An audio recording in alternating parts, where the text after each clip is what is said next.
Hey everybody, welcome back to The Last 50. This is Mary, and on this channel I document my journey of losing my last 50 pounds. If you like this kind of content, please be sure to like and subscribe. And if you think you know somebody who might be interested in this kind of weight loss content, weight loss after 40, working out after 40, after kids, weight loss, massive weight loss, surgeries, blah, blah, blah, please be kind and suggest this channel to them. Today we are going to be wrapping up my series. I hope this is the last one. It may be two. We'll see how long this goes. Of how morbid obesity ruined my body. And joining me today is my husband, the wonderful Scott Nice. Hello. Hi. I thought you were knuckling me. You were knuckling the camera, huh? Yeah. Okay. So we've already had done 4 parts. I think I did two on my brachioplasty and why I chose to have plastic surgery, 1 on my breast lift and 1 on my tummy tuck. Yeah. And I talked a little bit about the complications in the tummy tuck one and the breast surgery one. So for this last one, I thought it would be a good idea to have you come in and fill in the blanks from the drug-induced stupor. No, but anyway. But really, no, actually, I wanted you to come on and talk about what it was like as a primary caretaker for me during my recuperations. We do have some questions. I wanted to save those till like the end, maybe. Okay. But like, I think I just wanted to, I guess I can interview you in some ways. So what, like, generally, what was your feeling about, like, first of all, what was your feeling about me having to have the surgery and then, going through that process as a partner?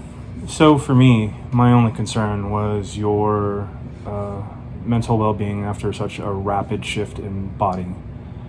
It can be quite a shock, and as to me, I loved you when you were 400 pounds. I loved you when you're 180 pounds. It doesn't make any difference to me. Mm-hmm.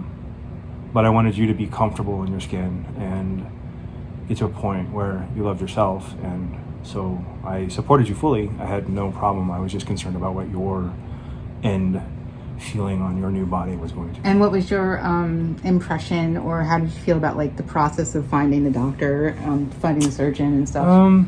To be honest, you took care of most of that, and seeing as you're a research librarian, or have been a research librarian, medical librarian, I kind of leave that stuff to you. Like, when it comes to technology, I'll do it. Mm-hmm. When it comes to anything else. But you got to meet the doctor, and I wasn't going to go ahead with it if you didn't him and feel like you gave your sign of approval off of the person who was going to be, Yeah, no, I'm not going to just let any schmuck cut my wife open and take off, 30 pounds of her stomach and augment her breasts and her arms and stuff. So yeah, I definitely did a interview of the doctor, and I absolutely fell in love with him. He was a genuine good guy. Yeah, I love him. His concern was with her happiness and well-being, and knew this was a process for her and what it entailed, because he had done this many times. So he just kind of laid it out. He was very upfront, very honest, and like genuinely good guy. He gave us, like, every time we went, he gave us medical supplies if we needed them, stuff that was hard for us to get for a while. It was something that I told someone the other day we were talking about price, and I was like, yeah, it's expensive, but I honestly think it's some of the best medical care I've ever gotten in my life. Yeah. I know that sounds stupid, but it really was. Between the aftercare that I got from the doctor and his staff, his PAs, his nurses, it was amazing. Was the side thing, the hematoma after the brachioplasty? The hematoma, the first hematoma on my side was the brachioplasty. The one that we went to the doctor for. Mm-hmm. We went to the hospital for. Yeah, we had a, thank God my brother was there to drive us. It was like 1 o'clock in the morning. Okay, so before we jump into that, let me just cut you off, sorry. So let's talk about that first surgery. Okay. And we can get to the complication or the weird thing that happened. So how do you, from your standpoint, how was it? Like, what was how did it go, and like, what was it like the first couple of days? I have It was no hard. memory of it because I don't even remember getting into the house or sitting down. So, given the kids and everything, it was hard. It was difficult, and it's more just seeing your partner down and not being able to do anything other than whatever care that you can give them. You can't, make them feel better. You can't do anything. You have to kind of keep them in a drug-induced stupor so that, there's no pain and there's no, discomfort. And I mean, that's obviously your choice whether or not you do that. I mean, I'm not, no. I'm just saying that is how we approached it, and how I was in no pain at any point. Yeah. I made sure that him being on top of my medication and the doctor being very good about everything. I was there was no discomfort ever really about any of it. So that I had, like, I don't remember being. I'm fairly certain that your viewers want me to get to the juicy parts. Okay, sorry, go right ahead. No. Well, I mean, like, I honestly, like, I'm assuming that, like, they wheeled me out to the car. Like, when I tell you all, I don't have any idea what happened. I have no memory of it. Okay. Yeah, I took care of everything. Okay, so they helped, they assisted, but it was me. I got her in the car, got her out of the car, got her upstairs, got her, showered the first time.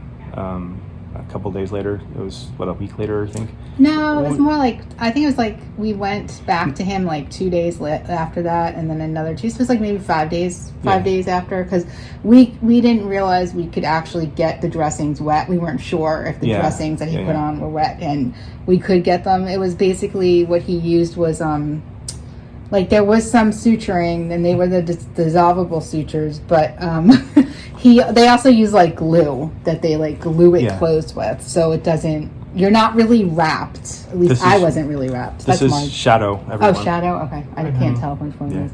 All right. So, go ahead. Get to the juicy part now. So...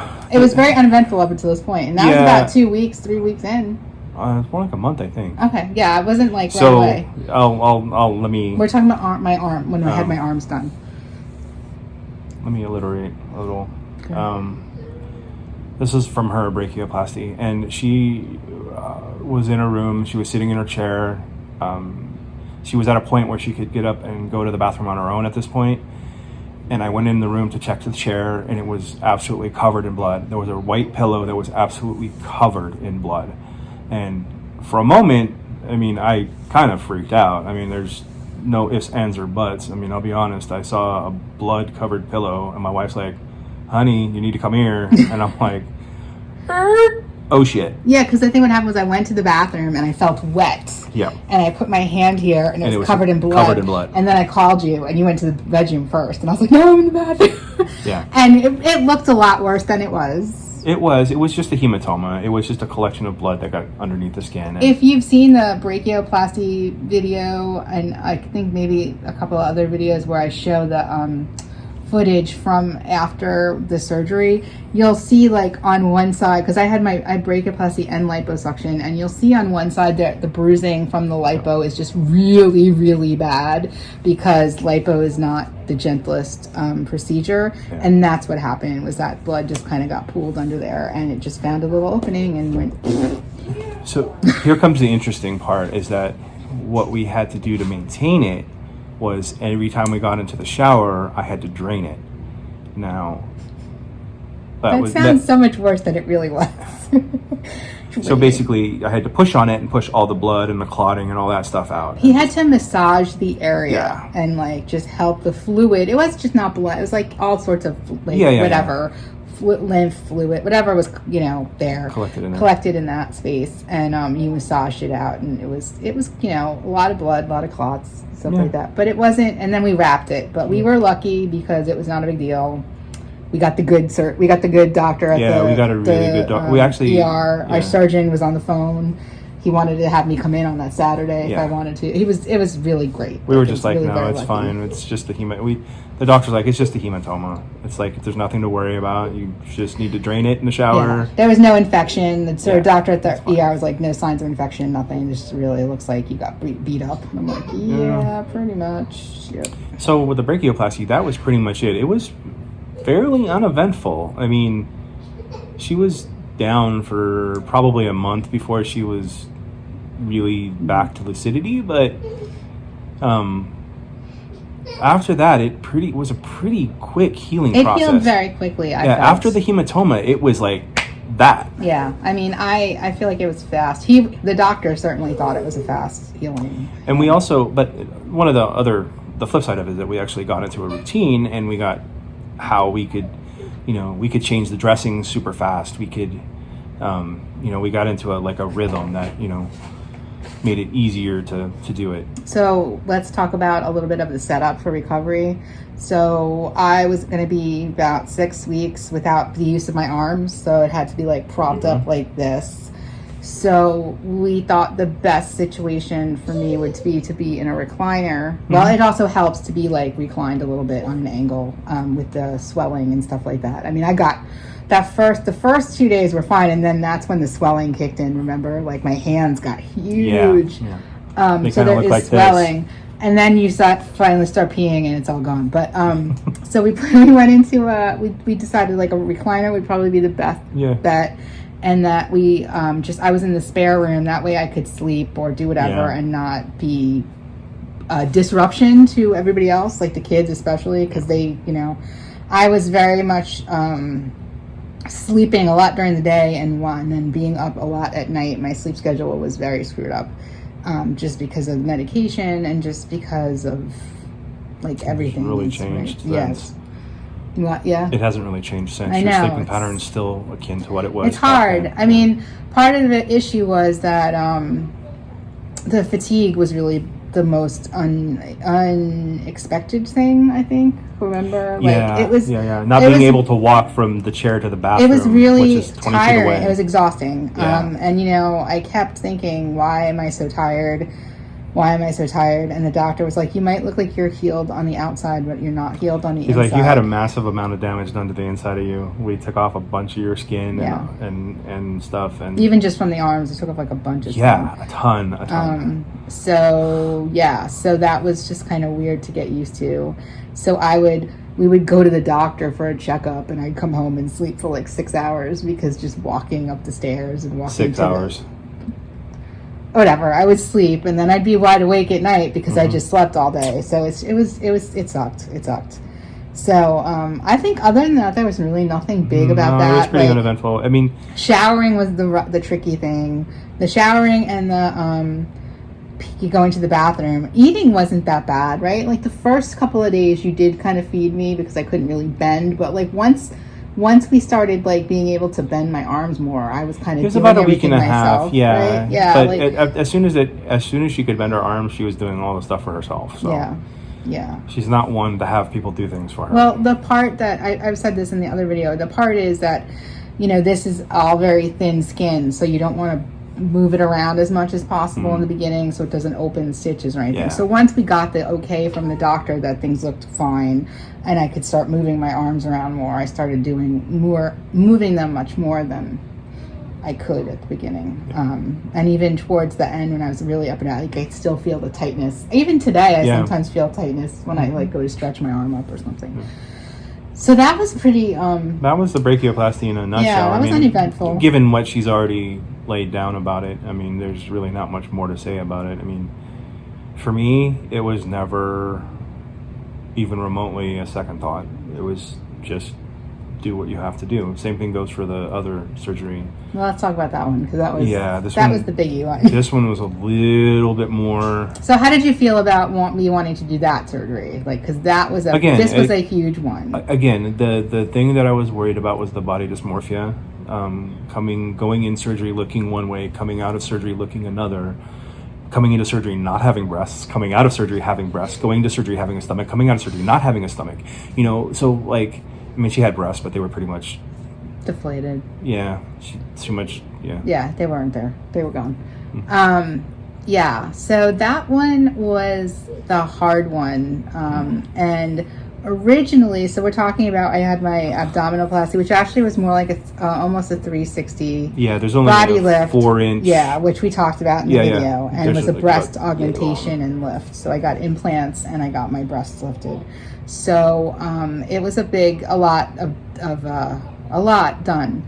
And I think it was supposed to be like a 6 to 7 week recovery, and it turned into like almost three times that. Yeah, it was about a 3-month recovery. It was and bad. I have to give kudos, and I don't want to mention any company names, but I have to give kudos to the company I was working for at the time, because they fully supported me in taking care of my wife and being a little bit more focused on that. I mean, I still worked and I still got my work done, but it was my productivity had dropped because she was my main concern. So let's talk about that, because I readily admit that for that recovery, I was like, just keep me as drugged as possible, because I didn't want to deal with it. And I think I said this, I admitted this in my other video, I don't like body stuff that, on me. This is where it's going to get interesting. This is where I was like, please don't, I don't want to deal with it, I don't want to look at it. It was very emotional, it was very upsetting for me, for a lot of different reasons, which we can talk about at the end. But for you, like, what was that like? Because I know that if I, looking down, have a huge gaping hole in my stomach, I'd be like, I was freaking the fuck out. And now you have to deal with it. I didn't have a choice. The kids thought it was awesome. Yeah, the kids were involved. They saw it. I mean, I know my wife inside and out. Like, I've seen her abdominal wall, literally. It wasn't gory. It was just gaping. It was about a hole about yay big in her abdomen. So what happened is there was a little part of the tissue had gone necrotic. It had gotten just dead because there was no blood flow. So he basically just cut it out. He's like, we're not going to sew it back up. We're just going to let it heal on its own, which was the best course of action. But I had to pack my wife's stomach with gauze. It was actually amazing. Looking back on it, you're like, wow, your body's really amazing. It is. It really is. Like, she had a hole this big. I had to pack with gauze. It was not a fun experience for me at all. I could not handle it at all. It was awful. For me, I'm not necessarily squeamish. Things like that don't really bother me.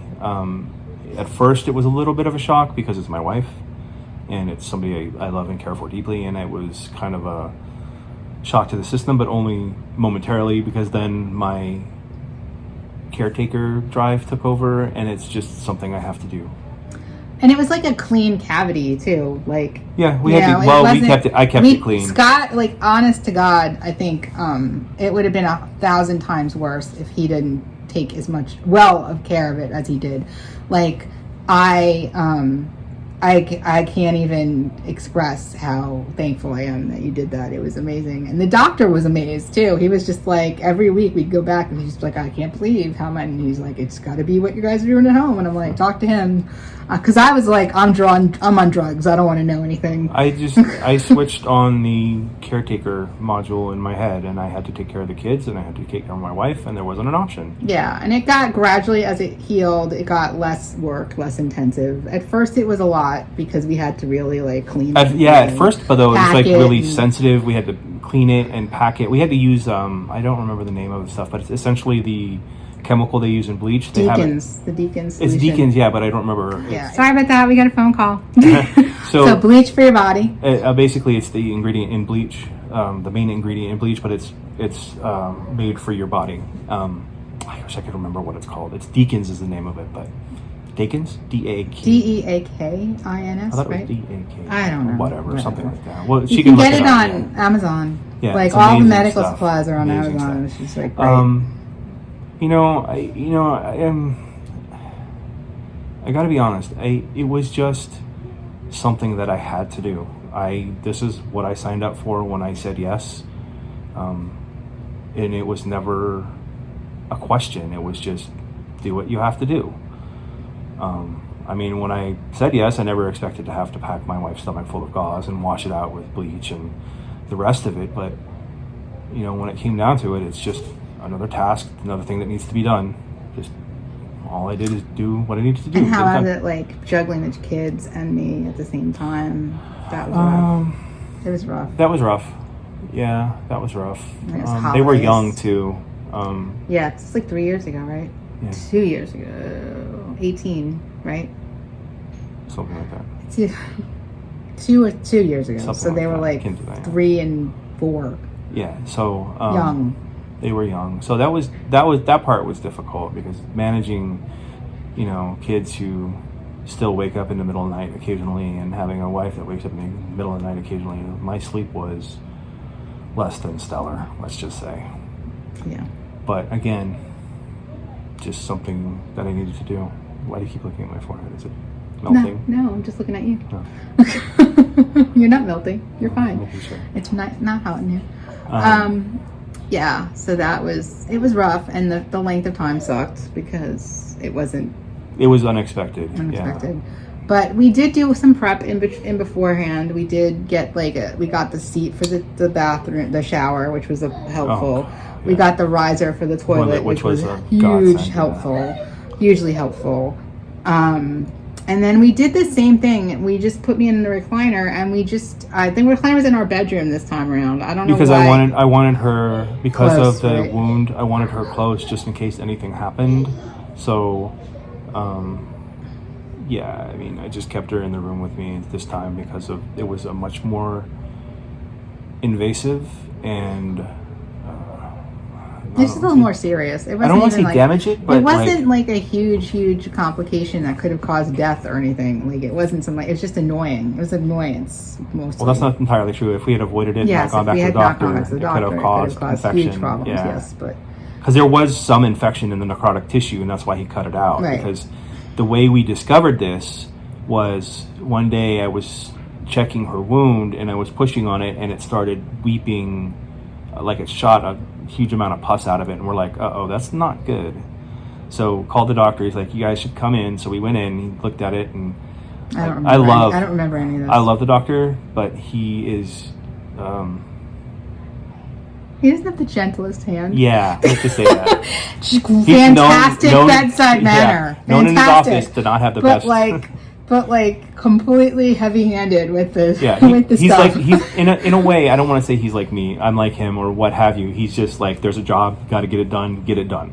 So he just is like, okay, we're gonna cut the tissue. And I had no feeling, so I really couldn't feel it. Plus, I was on lots of drugs. But the girls in the office were like, oh my god, they were like they were fantastic. But that was weird to watch too, because from my perspective, because it was just a sealed wound. I don't remember any of this. And he cut it open, and it we drained it a lot first, but then when he cut it open, there was more stuff that came out, and then when he cut off the tissue, he left that big rectangular hole, and it was just kind of, you could see her abdominal wall, you could see the muscle behind the flesh, where it connects to the tissue. It was just weird. Yeah, it was. But I honestly couldn't let it be weird. I couldn't let it be anything other than something that I needed to do and take care of. And we were going every couple of days, right? At the beginning? In the beginning, yeah. It was every couple of days, every 2 or 3 days. And then we got to one every week. It was and then fairly... it spread it out. Yeah, it was the more it healed, the less we had to go. The first couple of weeks was every couple of days, every 3 days. And then after that, you were healing so well that he was just like, come in when you need stuff, come in when you need something, or if something happens. Otherwise, just keep doing what you're doing. We'll check in a week or a couple of weeks, and it just kind of migrated that way. What else? I think I cooked beforehand and put some stuff. Oh in yeah, the freezer. she made a massive amount of. It was like prepping for pregnancy. Yeah. So she made a huge tins of baked ziti and lasagna and stuff for me. Made sure that was food that I liked, that I knew I would want to eat, because had no appetite whatsoever. She still didn't eat anything. Yeah, it was. You got the weirdest craving. So what was it with the? Oh, okay. So with the brachioplasty, it was ice cream, right? I was I had the craving for ice cream constantly, and then with this surgery, it was strawberries. Remember? Oh god! All I wanted was strawberries. Jesus. Hell yeah! So at night, I was like, I need strawberries. Do you remember? So I had 4 crates of strawberries in the fridge because it was the only thing that she could eat. The only thing she would eat. Yeah. Yeah. It was weird.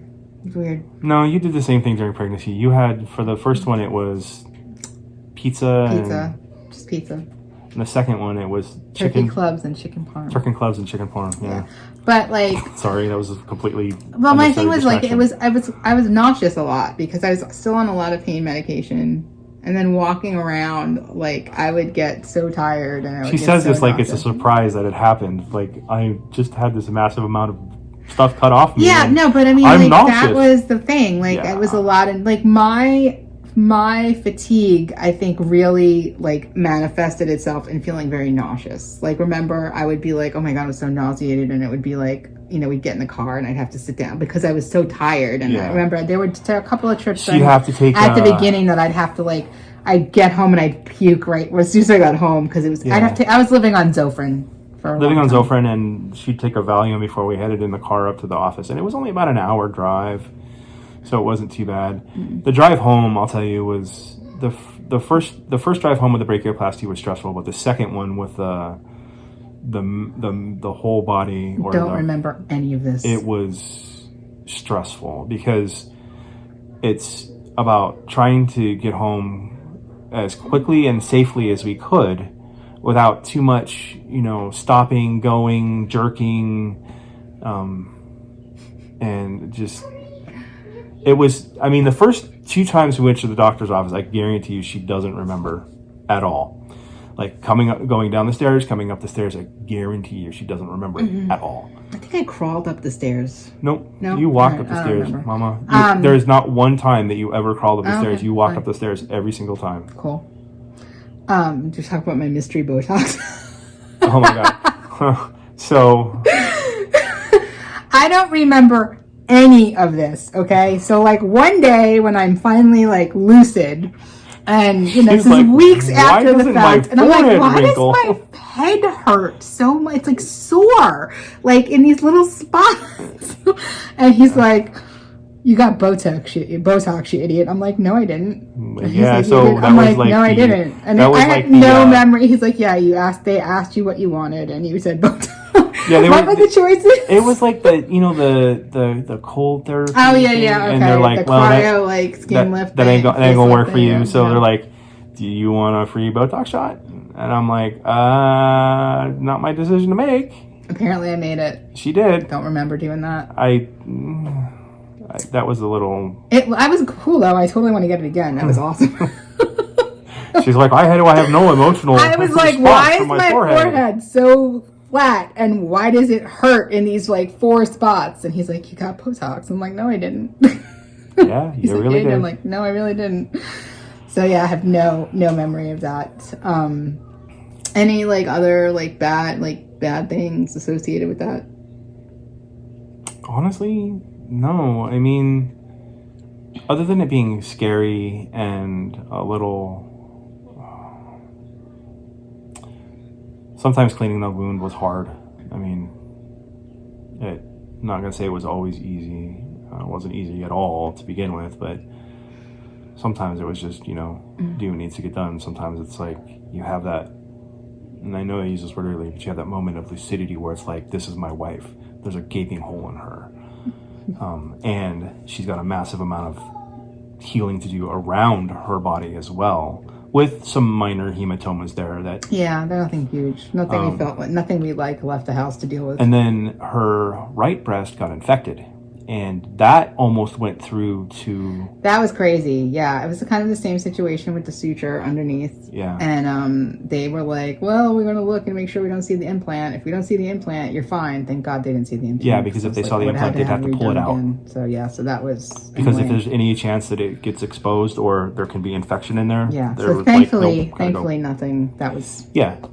A little stomach was enough. Little scar tissue, but... Yeah, nothing bad. Fine. No. Everything's fine. Was I a good patient? Yeah. Really? Yeah, you were. You were very patient. You were very understanding, and you were very willing to go along with what was needed to be done. You didn't ever fight me on anything that I needed to take care of. And believe me, in the beginning, I mean, I'm taking care of everything. Especially like with the brachioplasty, she can't move her arm, so I'm wiping everything and doing everything. And if I'm not mistaken, after one of them, right after the surgery, you got your period.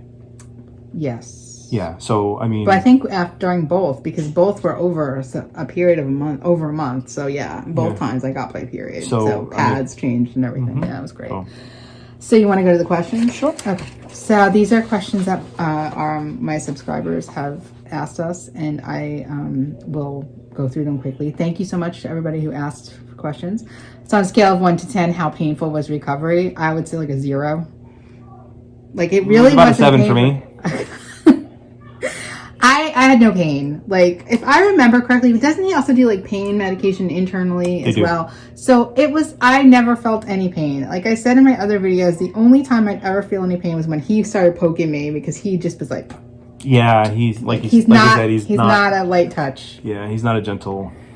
No. He's a gentle soul. He's just not gentle with his hands. No. Yeah. So, I had no pain. And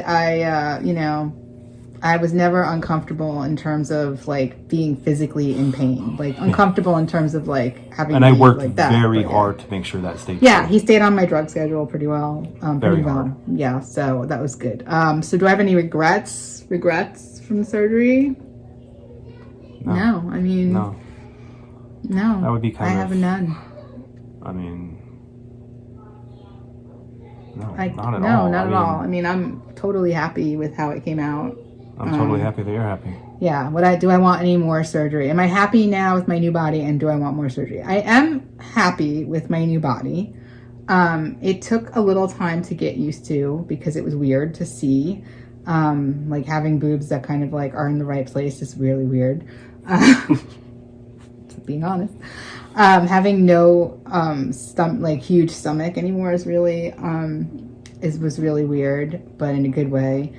I do plan on having more surgery. I've already talked to my surgeon about it. I'm going to, because of the way that my stomach healed is not as tight as it would normally have been if it was sealed, sutured up. So, and also I'm losing more weight. So he's going to end up doing a revision on my tummy tuck, which we kind of knew already. He already had told us at the beginning, with the amount of skin that I had to remove and with the amount of excess skin I had, it was probably going to be not a one-shot deal. Like, it was going to have to be, we're probably going to have to do it at least 2 times, because it's a massive amount of skin.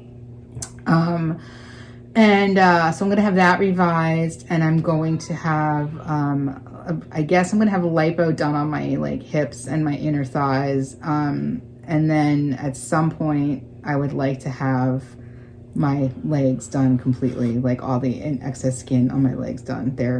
It's bad. There's a lot of it. So it's a matter of opinion. It's a matter of opinion. And I think that's part of the problem. Like, you get your new body and then you start obsessing about other places. So yeah. And I want to have this I want to have this done, because no matter what I do, this little double chin thing doesn't have. So apparently I'm going to have that like done. So I called that, by the way. I was like, I'm never going to do anything on my face ever. It's annoying. This is exactly the look I gave her. Yeah. Okay. So the worst part of recovery. For me, I think the worst part of recovery was the fatigue. Like, I just did not expect that. It came out of left field. Especially, no, it really did, because I've had other surgery, and I've had other surgeries before, and I've recovered quickly. I think with the fatigue, it was just kind of like, I just did not expect it to be as overwhelming as possible, and and to just become so exhausted from like going to the bathroom or getting out of the car or anything. It was just and it just was like completely an overwhelming fatigue. And I remember thinking originally that there was something wrong, because I was like, why am I still feeling so bad? And this was like well into like stuff healing and close up, and I was like, why do I still feel like I'm dying? He's like, it's going to be for 6 months or more. Like that for a while. And I was like, so that was kind of to me, I mean, unexpected. And I think maybe the real worst part of it was just like being out of commission for so long and being out of like society for so long. It can kind of get really mentally taxing, and you get like lonely, and you can get bored and blah blah blah blah blah. So try to find things to keep yourself occupied with that you're not going to get like. And the real so for me, the reason that I giggled is because for me the hardest part of it was the fatigue as well, and that was because taking care of her, taking care of the kids, taking care of work. Grocery shopping, all the rest of it. And I have to give a shout out to my family, because they helped immensely with that. And, coming over to watch the kids for a little bit while I went out shopping, or helping by bringing groceries or food. So very much love to them. So the hardest part, was definitely the fatigue. It was a lot And I apologize if I seem squinty, but we're sitting in a loft, and there's a window right here that's really bright outside. You're okay. No, I just want to make sure. So another question we got was, did I have any fertility issues pre and post surgery, and did I notice any changes in my cycle? And I can say absolutely not. We never had any fertility issues. I was on birth control for a very long time before I met Scott, and I think I had come off of it before you and I got together. I think I stopped taking it. Yeah, I think so. So I was on it to just help, because I would get cystic. I had PCOS and then developed something else. But anyway, so I had stopped taking it after that point. After a point, and it didn't seem to affect. It wasn't really a problem. I think the only concern I had at that point was I was on it for about maybe like 10 or 12 years. So I was like, oh my God, am I going to be able to get pregnant, or how long is it going to take to get back into the first cycle? one took about a year and a half. The second I'm one took talking about before I met you. And then the doctor was always like, if you want to get 2 pregnant, weeks. we can figure it out. And so then I always had a regular period. I always had a very light, not light, but like normal, I would say normal, with very little PMS involved. I'd say that nothing happened from surgery. No. It was post children. Mm-hmm. Each time I got pregnant and had a kid, my cycle completely changed. It was okay after the first one. The second one, now she's now I got like major pain. But see, here's the other thing. Like, I'm also in my mid 40s, so I don't know if I'm getting like perimenopause in there as well. Right. So there's other things, but like there's no fertility issues. We got pregnant. We took about almost a year to get pregnant with Mariella, just because we weren't really. We started tracking. We were casually, casually trying. Yeah, and as soon as we stopped, we got pregnant. Yeah, and then with Ava, it was like the first shot. Yeah, we got pregnant. So, and she just couldn't wait to get out and start talking. So, no fertility issues whatsoever. Nope. And I'd say after my pregnancies more when I noticed a cycle change. If I don't know, like what it would be with somebody younger, like somebody who does the surgery like just in their 20s or something like that, I don't know. But for me, I think there's a couple of factors. Resilient. Yeah, I think there's a couple factors that also my age is probably a huge part of it. Yeah. Okay, so this is to you. Sometimes caretakers who are spouses feel resentful or not taken care of. Was this an issue for you, and any advice for people who are in dual roles like that? Okay, so hold on. Let me. No, I never felt resentful. When we exchanged vows, I committed to her fully. And that means whatever comes in sickness and in health, although I don't think we actually said that, but whatever, the normal vows of marriage, in sickness and in health. I mean, I took those seriously. So this was never a question for me. It was never anything other than something that I needed to do. And that's just me. That's just my mentality. That's just my personality. That's just how I am. Your mileage may vary.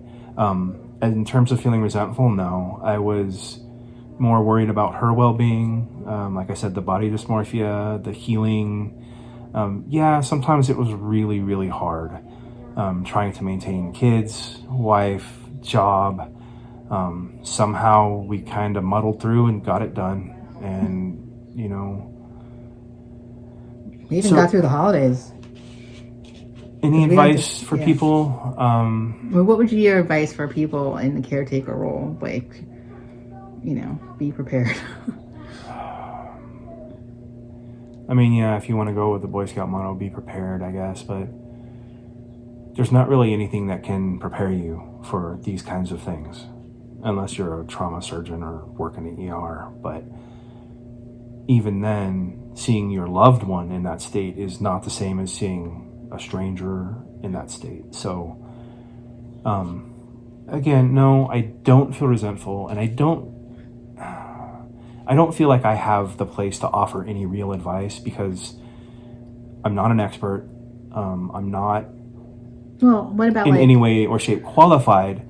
I would just say that How about like with the interacting with your spouse, or when you're having to take care of your spouse? Like, is there a way you approach it? Like, or did you feel like With you had love. to keep your mouth shut because you couldn't say When something? do I ever keep my mouth shut? I'm throwing things out there that might I'm be not possible. the kind that normally keeps my mouth shut. So I mean, it was bad because you kind of had to deal with me being like, there's another question. I know. Weepy, depressed, because that's what pain medication does. Oh yeah, man. It was So there were some rough times, man. It wasn't easy, but there was never any feelings of resentment or animosity or anger or just go with why it. did you do this to me? You got to just kind feeling. of go with the flow. But my life philosophy has always been, a lot of times you'll hear people say, "Why me?" And I've always been like, why not me? What makes me any different than anyone else? So it's just something that I needed to do, something I needed to take care of, and something I signed up for when I said yes. Also, I think we had a good routine going too that made it like a lot easier. We did. Once we got everything down, it was like, we knew kind of how we want, like the days were going to go, and it was better. Yeah. Like it made things move faster. The second time around, even though the wound was more severe, I almost want to say, in a way, easier, because the first one was uncharted territory. We didn't know anything about it. We didn't know anything about wound care. We didn't know anything about any kind of thing like that. I mean, now I know how to clean and pack a fucking gaping wound in a fucking abdomen. So, I mean, I guess there's that.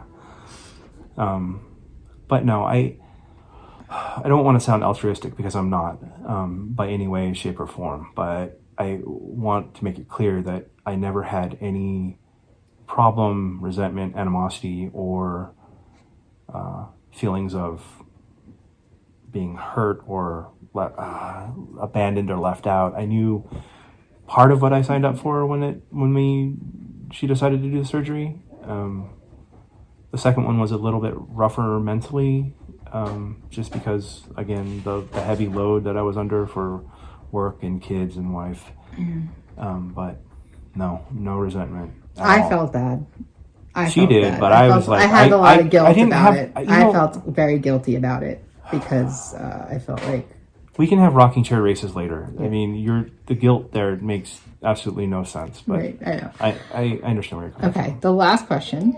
Can you both explore, on the one hand, being unconditionally accepting of and finding your partner attractive no matter what they look like, but not enabling poor health decisions?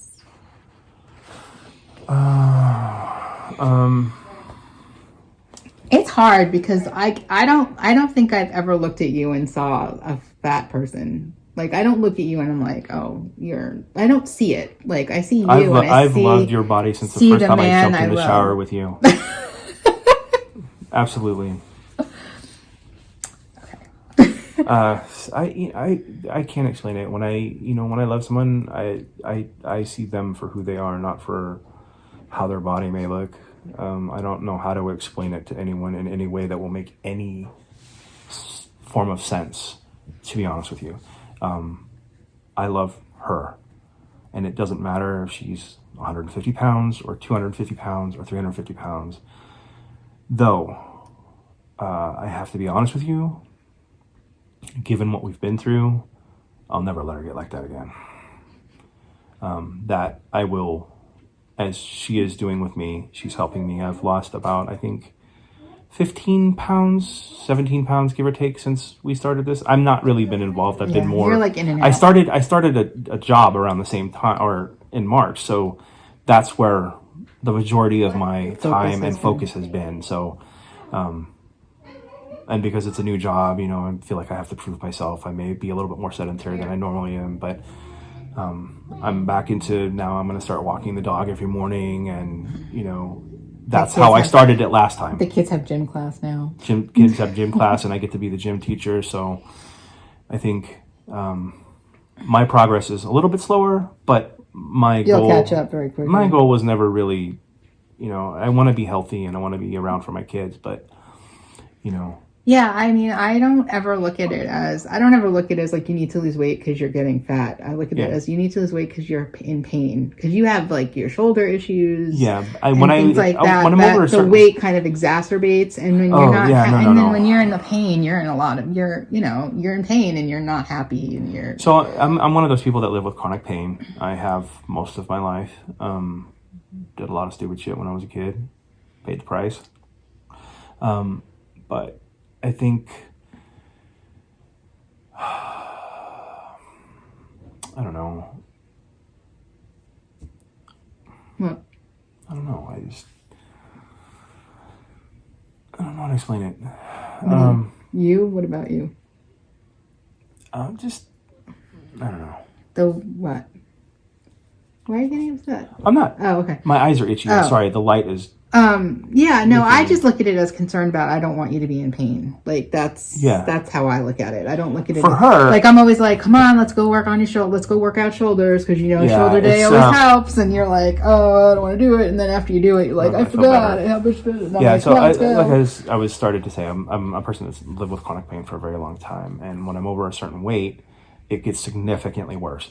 And having gone up and down over that weight, I have a fair amount of data points to prove that once I'm over a certain weight, I have significantly more pain. And when I get down under a certain weight, and that weight happens to be 350, don't ask me why, I don't know. But once I'm under 350, even at 349, my body feels significantly better. When I'm over it, my shoulders hurt all the time, my arms hurt all the time, my back hurts, I get plantar fasciitis, all sorts of things. And that has to do with my inflexibility in my hips, but that's another story for another time. But no, to answer the question, I just want her to be healthy and I want to support her. And I've put a lot of time and effort into getting her to where she is with the surgeries, not with anything else, not with the lifting, not with the eating. That's all her. What I'm saying is I've put a lot of time and effort into getting her healed from these things, and there's absolutely no way I would let her go back for a multitude of reasons, mainly because, one, it's unhealthy. Two, the mental aspect of it would be awful, absolutely devastating. So... But she's also in such a routine now that it's hard for her to break out of it. Like, she gets angry and upset if she doesn't work out, not if she does work out. So, like, if she doesn't work out for a few days, it's like, stay the fuck away from her. Because she's going to be a roaring bitch. Yeah. But as soon as she gets in the gym, comes back in, she's like, hey, love everybody, yeah! But I also not think, really, like, sort of. I would never have been able to do any of this without you. Like, you gave me the opportunity or allowed me the opportunity to focus on myself. But you also, like, have been, you mentally have, like, uplifted me to the point where, like, Isn't that what I'm supposed to do? Yes, I know what I'm saying. Like, I wasn't like this when I first met you. I mean, I wasn't like this when I first met you? I was a lot different. I'm just saying, like, you always believed in me. So you just, like, always gave, like, unconditional support. You were just like, yeah, you can do that. Go for it. I think you should do it. Like, whereas that wasn't something that was there original. Like, I didn't have that prior to, okay. Well, see, that's something I don't understand.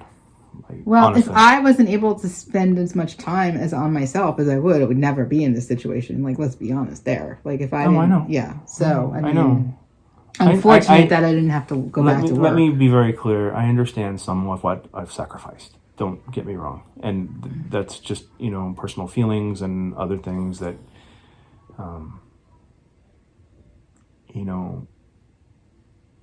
but my personal belief is the only thing of value we have in this world is time. So if I'm willing to give you my time, that means I think you're valuable. And you're definitely worth my time. Oh, thank you. So I think that wraps that up. Don't you think so? I think so. I think we're going to wrap this one up. Can always answer. Yeah, I was going to say this is going to be probably a little longer than normal. So I want to wrap that up here. And then if you have any questions that come from this discussion, we can always record a follow-up to it. And again, any questions about any of the surgeries, whatever, anything for Scott, just leave comments below or hit me up on any of my socials. Thanks so much for watching. I really appreciate it. Thank you for all the questions. And I will see you again later this week. I think I'm going to record a workout for us. Okay. Scott's going to record me working out. That's mainly my role. I'm kind of the support cameraman. So yeah, so I think we might do like I think I want to do like a shoulder workout or something. We'll see what's gonna do. All right. Have a good one, guys. Bye.